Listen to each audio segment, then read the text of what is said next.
Hello everyone, I'm John Higgins and welcome to my YouTube channel, John Higgins Film Review, and I'm delighted to welcome one and all to this very special interview with Angel Constantinou, who is a screenwriter, director and musical multi-talented artist with Greek Egyptian heritage.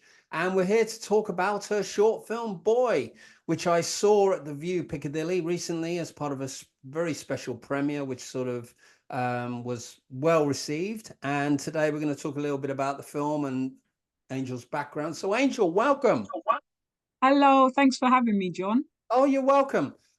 So obviously we met, touch base at the screening, and I was well impressed with the movie. I think I asked you a question at the time about what the strategy was. I mean, we'll talk a little bit about what the immediate future is at the moment, but obviously there are people are not familiar with this whole genesis. So let's start off at the beginning. What was the spark that led you to do something? Obviously filmmaking's challenging, but you've taken on a really interesting subject matter. I mean, it's mental health and youth and everything else, which was quite touching when we saw it. So tell us a bit more about the spark that's got you going on this. Yeah, so like you mentioned, I've been a performer for over 22 years. So my background was in music. But right at the beginning of my career, I was actually interested in film, and after drama school, I did a lot of film masterclasses. I happened to fall into the music and stick to that as a career because it was just working out. But then during COVID, when we couldn't perform and we were all in lockdown, I was at home homeschooling my son and looking after my disabled mum, and I had no way of having any kind of creative outlet. So I kind of started writing Boy, like it was like a vomit draft at first. Things were just coming out. I was having flashbacks of my past when I was a young carer, things that had happened to me in school. And then I had like a vision of making it have some kind of twist that we won't go into because we want people to watch it. But at the same time, I was researching about mental health because I was worried about COVID and how it would affect our young people. And then simultaneously, I'd heard about a young boy who was being bullied in America and he took his own life. Um, and then I went to the Met Film School and did loads of part-time courses where I could fit them around work and home. And that is how Boy was born. Hmm. And I mean, obviously, I mean, from somebody who, like you, went through difficult times at school. I mean, I went through, which actually led me to giving up my education. I mean, I'm happily now doing an MA in writing for script to screen, and that's been really good. Mhm. I mean, in terms of a catharsis for this type of project, I mean, when you look, I mean, obviously, it's not easy confronting your emotions, and if certainly for people who are going through that, which is happening at the moment, and that's the thing, it's a much tougher world with social media, whereas back in the day, a note passed between pupils to say he's dreadful. I just wanted to know how much of a catharsis it was for you to sort of look at it and think, well, can I close this chapter and become more considerate for myself and more self-loving? Yeah. I think because I have a boy myself, I have my son who I'm always obviously looking out for. I kind of wanted to heal myself first, so I know how it would feel to be able to try and heal other people. Now, it was cathartic at first, but then it just became more about trying to help other people, but also like this fictional tale of what was to take place. I wanted it to be entertaining so that when young people do watch it, they're engrossed in what's going on. Hence why there's a lot of poetry to follow, a lot of music. And my aim is for them to be immersed in this film rather than it being a documentary so that they can be entertained and have that kind of message subliminally in their mind at the end of it. Hmm. And let's move on to the cast. I mean, obviously you're working with a young cast. Tell us a bit more about them and where did you find them and did you rehearse much? I mean, obviously, given the difficult subject that you're looking at, obviously this is a much more, although it's play, you're actually reflecting life. So tell us about the casting process and your working relationship with the actors. Yeah, so I found most of the actors, the young cast, through my son's drama school, who has an agency attached to it. They helped me narrow them down. I had self-tape auditions. It was very hard because a lot of them were amazing. And we had a couple of self-tape auditions. I narrowed it down to the final ones. I called them over for a table read. We had a couple of rehearsals. We actually filmed a scene back in 2022, I believe. This has been going on for a couple of years now. And one of the actors is my son, who's been doing drama since he was 6. They were great to work with. There was a lot of semantics like licensing, chaperones, things like that that you have to think of when you're shooting with kids. But the agency kind of helped me find everyone that was necessary for that. They took all their, breaks that they needed to. We had an amazing time on set. I was very empathetic towards their needs when they needed to kind of have a moment. Some of them would be over, they needed to have longer breaks than adults. But overall, I thought they were amazing. I was very surprised. Mm-hmm.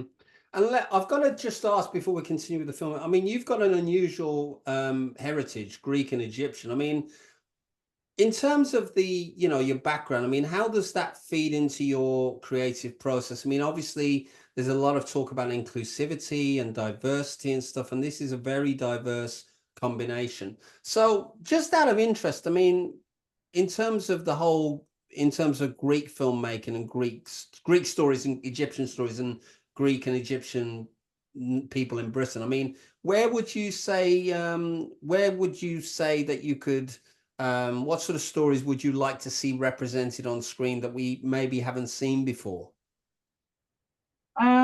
Well, I just want to touch base with that because actually originally some of my bullying started because of the way I looked and because of my heritage back in the day. And also because there wasn't a lot of places for me to audition when I was at drama school. I wasn't quite dark enough and I wasn't quite light enough. They didn't know where to place me. So thankfully nowadays that's done with, and I'm really glad with how much we've progressed. But I think we just need to see more films representing all kinds of cultures that are born and raised in London. Because we see only like 3 main things at the moment. We're doing amazing, but I feel like we keep seeing the same thing, the same cultures being represented, and it's great. But we need to do more. We need to like expand. We need to see more female filmmakers. We need to see more low social economic backgrounds and more mixed backgrounds, and how that affects people in society. Yeah, I mean, let's move back to the film and let's talk a little bit about your production team. I mean, tell us about how you assembled them. I mean, how many people did you use overall for the short film?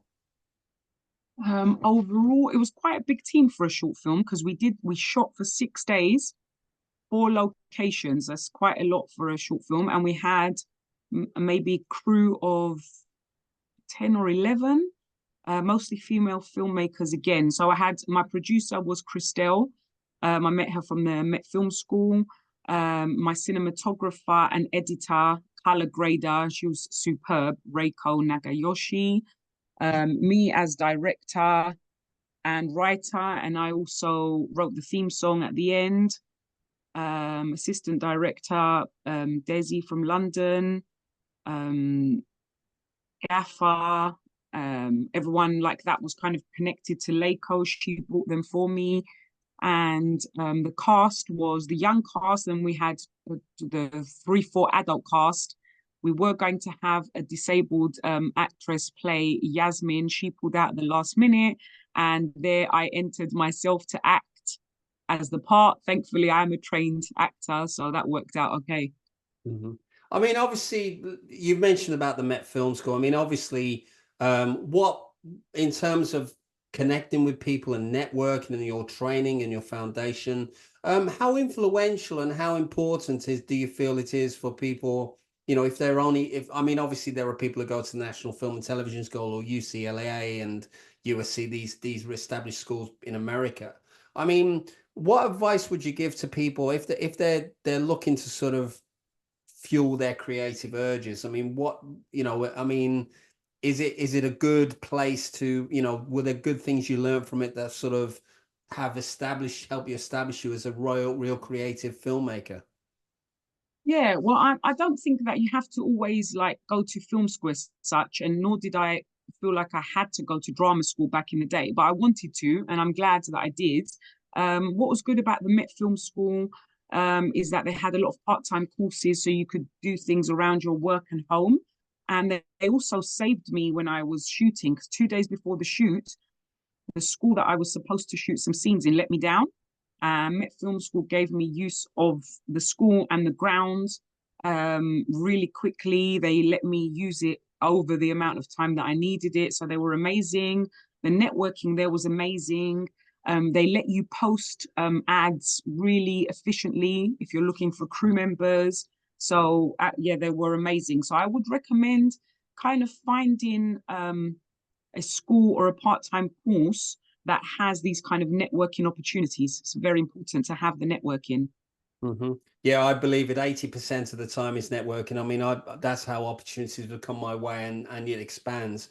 I mean, first of all, congratulations are in order. I mean, it's amazing. You told us at the premiere, the screening, that the film's going to be available to stream on Apple TV this summer. I mean, that is for a short film. I mean, obviously, I go to a lot of some independent film festivals, and I'll see the films, and then you wonder what the fate is. But this is significant. So tell us about how Apple got on board, and how are they going to help shape and promote the, you know, the release on Apple TV going forward. Yeah, you're right. It hasn't sunk in yet. That is quite amazing. It's going to be released July 19th on Apple TV, Google Play, many others, YouTube Premium, I think Roku. I have the list the night before it's released. Mhm. But I kind of done things more the other way around with this short film. I know a lot of people go to film festivals first, but I didn't want to just see it disappear, like you said, win a couple of awards and get some laurels, and then what happens? How it started with Apple TV, so many things have happened. I'm trying to remember exactly how it happened. I found a distributor, and I think the second or third distributor I tried was really interested in the film. Now, they warned me that if it does get released on somewhere big like Apple TV, some film festivals may not be happy to have it there, which was fine with me because some other film festivals, like Kids Fest and important ones, have actually selected us and awarded us. So it's working out kind of 50-50. Um, Apple TV is going to start streaming it July 19th, like I said, but we're also releasing the theme song on July 12th on Apple Music, iTunes, Spotify, everywhere. And the proceeds are all going to Young Minds charity, who we're trying to raise awareness and funds for. Hmm. And let's talk a little bit about the music. Obviously, I think I remember the spin. I had really liked the song that played. I mean, obviously, in terms of your musical background, I mean, you know, what artist inspired you? You know, what artists what songs sort of get you going? And you know, what do you write? What sort of instrument do you write on? Are you a guitar player, a piano player? What's your key instrument? Yeah, no, none of those. I could never play an instrument. I wasn't disciplined enough. I'm just a vocalist, and I always write my songs in the studio with a composer. So everything by ear. So for the last 22 years, I've been writing songs for a lot of people, especially in America. I was doing a lot of work in New York and Washington.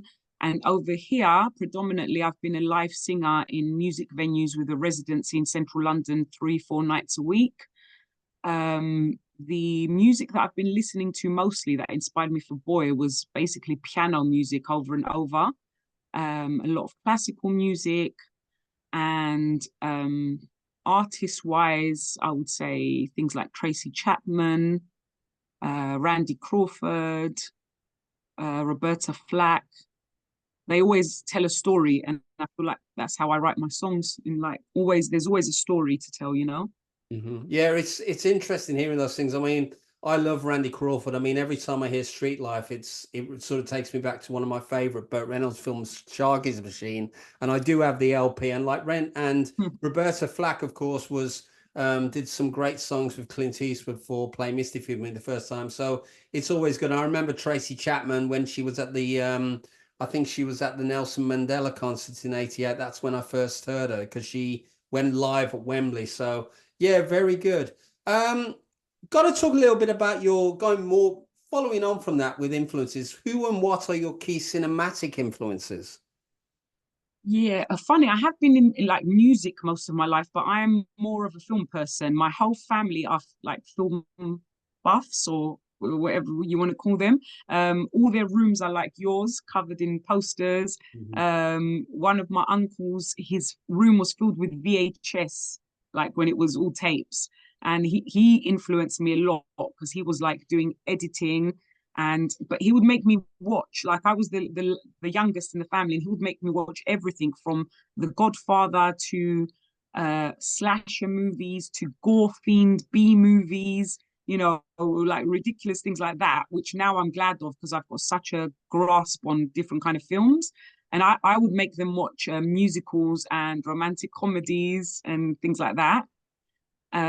But I love, so from recent years, I love A. Night Shyamalan, um, with his writing and his plot twists. I love, is it Sergio Leone? Once Upon a Time Sergio in America. Leone, who is the Yeah. spaghetti westerns and Good, the Bad, and the Ugly, all those. Once Upon a And Time did in you, America. Yeah. yeah, so that is my favorite film, Oh, with my favorite score. That's my favorite film with my favorite score. And then more from today's as well. I really like what Damien Chazelle's been doing because he has a lot of musical influence in his films. hmm. Yeah, I mean, I have to say, I mean, The Godfather Part Two is probably my favorite film of all time. I mean, it's That's my second. okay. Well, I think we have kindred spirits. Okay, so let's move on a little bit. I mean, obviously, I don't know if this was asked at the time of the screening. I don't know if I asked it, but are you planning to expand Boy into a feature script? Unless someone really like offers to help with the like kind of production and really wants to take it on, I haven't planned to. I'm writing a feature film, but it's not Boy. I never planned to make it into a feature. But if something happens and someone loves it and says, please turn it into a feature, we will help you fund it, a company takes it on, you know, a big studio, then that's, you know, I'll be happy to do that. But my thoughts, that's not where they are with like right now. The feature film was always something else that I'm working on. Hmm. So I want to just talk. I think I touched on it in my question. Was I want to talk a little bit about Young Minds and the charity side of what the intention that you want to do with it. I mean, obviously, it's been a few weeks since we screening was happening. I mean, obviously, I want to know a bit more about the strategy for getting into schools and colleges and to help more psychologists and stuff. So what is the present game plan that you've have? I mean, who do you have in place to kind of help you spread the word and convey the message? Okay, so we had our great PR team who organized the red carpet and got a lot of people there. They also did a lot of social media, which helped raise awareness. We done some donations online. The other thing that we're doing, I think, like I just mentioned before, all the proceeds of the song are going to Young Minds charity. And then Anti-Bullying Week this year is in November 11th, I think it starts that week. So I'm doing a small school tour, which I'm organizing now. Um, so myself and Young Minds Charity on the days that they can, we're going to be going into the school assemblies every day of Anti-Bullying Week, screening Boy and talking more about young people's mental health. Okay. And let's talk a little bit about the social media. I mean, where can people sort of tag the film? I mean, if they want to spread the word, for if they go and see the film and stuff. I mean, what's the website? What's the social media? How can they get involved with Young Minds? I mean, how can people sort of, if, for example, you've got parents and kids who are going through this, how can they sort of take action to sort of help their own Yeah. close friends and family? At the end of the music video, there is a number for Young Minds, and it is really readily available. And there's also a text number. So if a child doesn't want to call and they want to text, there is a hotline for Young Minds that they could use. And then there is a number for parents as well. Social media wise, anything Instagram and Twitter and Facebook, it's Boy the Movie. Or alternatively, I'm very active on my own Instagram and Twitter, which is just Angel Constantinou. Great. Thank you for that. I thought it would be important to sort of share that here in this interview. Just three more questions before we wrap up. I mean, the first one is going forward, what sort of stories and themes, you've mentioned about Boy not being a feature, but what sort of issues and themes are you keen to explore in future work? I am keen to explore something with neurodivergent actors and or characters. But the next film will be supernatural horror. That is exclusive. I've not said that before. Okay. Can you tell us anything about that, or is it all under wraps? Just that it's a supernatural horror for now. For now. Okay. Well, that's fine. I'm sure we'll learn about that in time.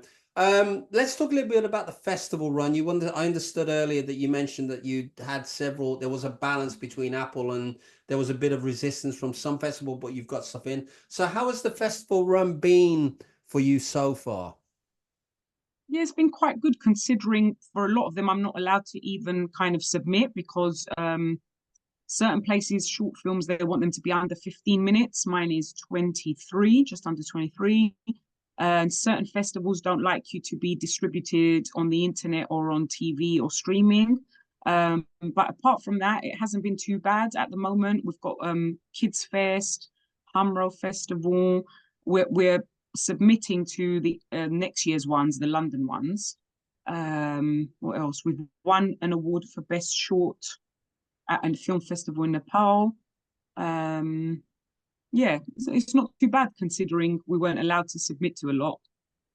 Great. And my final question is, what are you most proud of about Boy? Most proud of. I'm really proud that I'm really proud of the children, honestly, most of all, because a lot of them had really difficult schedules, and I'm proud of the way they handled everything on set throughout the whole shoot. That goes without saying, but I am proud with the way I managed to handle everything, considering my very busy home life and working at the same time.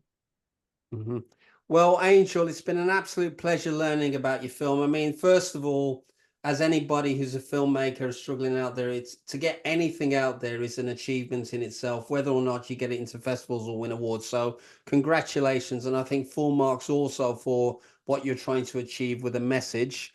So thank you very much for your time and insights today. Just wrapping up, Angel Constantinou's debut film Boy is going to be on Apple TV from the 19th of July. Please do check it out. By all means, sort of with the social media handles and everything, spread the word. If you are a struggling teen out there and you're struggling and you don't feel like you quite fit in, rest assured you will find a way to be accepted in the world, and you'll actually surprise the people who've caused you grief. There is a thing called karma, and I wish everybody well. So you can watch a replay of this interview on my YouTube channel, John Higgins Film Review. I also do interviews and articles for Film and TV Now, and I have a film resource website called What Movie, which we launched recently, and I also champion independent filmmakers like Angel and everywhere else. So do check in with me. You can look at the YouTube channel on John Higgins Film Review on YouTube. And on that note, thank you very much, Angel. And Thank you so much, John. It was a pleasure. cheers.